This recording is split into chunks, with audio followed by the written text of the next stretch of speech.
Professor Stephing Hawking is an unlikely celebrity. He achieved international fame with the publication of the scientific bestseller, A Brief History of Time. He's disabled by a condition that has left him almost completely paralysed. Right, well, I've just arrived here at Cambridge University at the Centre for Mathematical Sciences to interview Professor Stephing Hawking. The crew's already there, so let's see if we can find the door.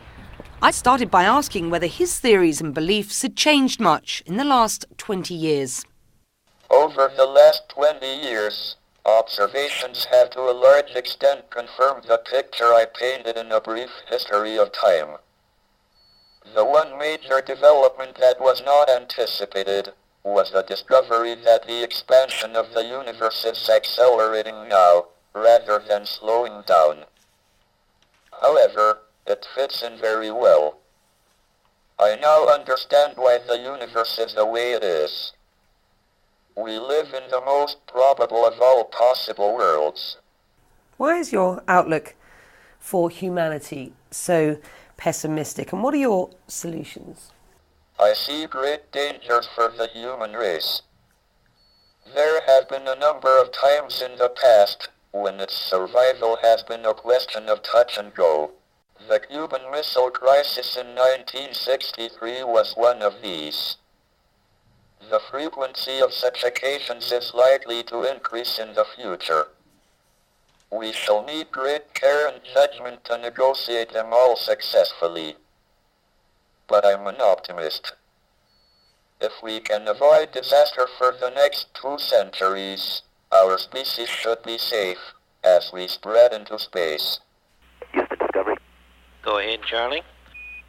I asked him whether the human race had a moral obligation to find out more about space. And we'd like to go ahead and go to filter state.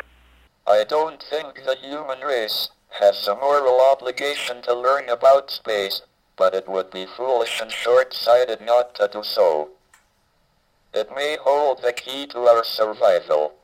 What expectations, Professor Hawking, do you have of the space flight that you hope to go on next year? The zero-G flight I did last year was wonderful. After 40 years in a wheelchair, it was so good to be floating free. But that flight was just a warm-up for space.